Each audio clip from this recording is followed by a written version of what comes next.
Hola, ¿qué tal? ¿Cómo están? Ahora les toca conmigo el área de hematología. Soy el químico clínico, especialista en hematología diagnóstica por laboratorio, el químico Alejandro Martínez Sánchez. Y bueno, pues nos toca hablar de lo que son las pruebas de laboratorio en el área de hematología. Bueno, vamos a tratar de abordar el tema de una manera amigable, por decirlo de otra manera. ¿Y esto por qué? Bueno, porque el chiste es que nosotros entendamos el camino a seguir para poder orientar un diagnóstico, poder establecer un diagnóstico.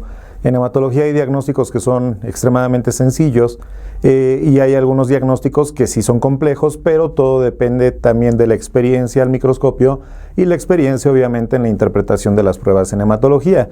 Realmente es un área que tiene muchas bondades, es un área que tiene muchas posibilidades de trascender, incluso a lo largo de los años próximos, y que puede incluso mejorarse por mucho lo que es la interpretación y la ejecución de la hematología a nivel mundial, así como se ha hecho con el caso de lo que es la microbiología, que ha evolucionado tanto y que cada año tiene actualizaciones, principalmente con lo que es la susceptibilidad a los antimicrobianos, y bueno, pues obviamente tenemos que ir creciendo justamente de esta manera. Entonces vamos a hablar justamente de lo que es la interpretación de pruebas de laboratorio.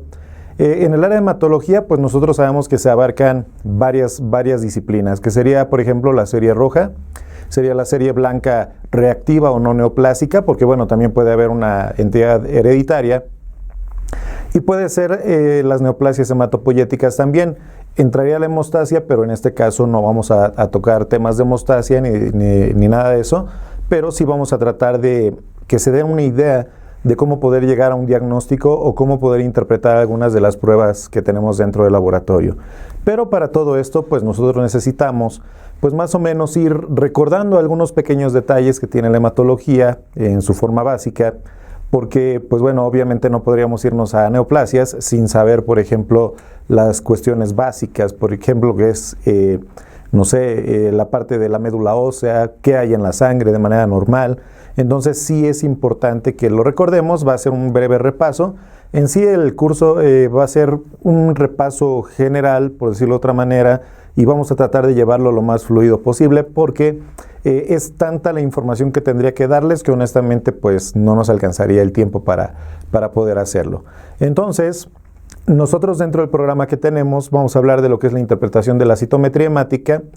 Y pareciera mentira, pero es poca la gente que la interpreta de una manera adecuada, que sabe interpretar cuando el equipo está manifestando, mejor dicho, el paciente manifiesta por medio del equipo, los números que nos arroja el equipo, cierto comportamiento de alguna anemia, cierto comportamiento con respecto al tipo de células que predominan. Es importante que digamos siempre que predominan, porque no quiere decir que todas las células son exactamente iguales.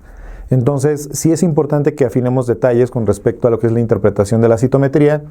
¿Por qué? Porque, bueno, es la llave de oro para el diagnóstico hematológico, para empezar, es la fase inicial del diagnóstico. Y si nosotros desde ahí no sabemos interpretar, va a ser muy difícil que nosotros podamos llegar a un diagnóstico certero si ni siquiera los estudios básicos podemos interpretar de manera adecuada. Entonces, vamos a hablar también de generalidades sobre las anemias. Aquí, por ejemplo, lo estamos poniendo, o en este caso, como las anemias microcíticas, normocíticas y macrocíticas. Y esto tiene una intención. La intención es de que entendamos que haya algunas anemias que, a pesar de que pertenecen a un grupo, se pueden comportar diferente dependiendo la situación, en este caso, que esté cursando el paciente. Es muy común, por ejemplo, que de repente en algunas anemias hemolíticas tengamos macrocitosis e hipocromia al mismo tiempo, ¿no? O predominio de hipocromia con predominio de macrocitosis. Y esto puede ser asociado a la presencia de mayor cantidad de reticulocitos o en su defecto lo que llamamos reticulocitos de estrés. Entonces, por eso es necesario que lo abordemos de manera general, pero no sin perder justamente los detalles que son los que nos pueden llevar a interpretarlo de mejor manera, porque nosotros si nos quisiéramos enfocar solamente a la clasificación morfológica de las anemias, es una clasificación tajante, en donde todo el mundo piensa que a fuerza tiene que ser de esa manera y ahí es en donde cometemos el grave error de querer reportar algo que no me está manifestando en ese momento el paciente por medio del equipo, ¿no? Entonces, por eso sí necesitamos tener cuidado con respecto a la interpretación. Y si el equipo te está marcando macrocitosis e hipocromia, es válido poner con predominio de macrocitosis e hipocromia. Sin ningún problema, no tiene nada de malo. Simplemente lo que tú tienes que asociar es la morfología con esa macrocitosis y la hipocromia. Ese es el chiste justamente de hacer una citometría hemática completa. Tenemos el caso de lo que es la patología reactiva de serie blanca. En el caso de la patología reactiva de serie blanca, vamos a ver algunas morfologías y vamos a explicar a qué se debe toda esa morfología. Va a ser algo muy sencillo y que les puede ayudar mucho para poder identificarlo, y principalmente con nombres más adecuados y más actuales en este caso, que eso es siempre la intención de lo que son los cursos, ¿no? La actualización constante, que eso es una cosa diferente a capacitación constante.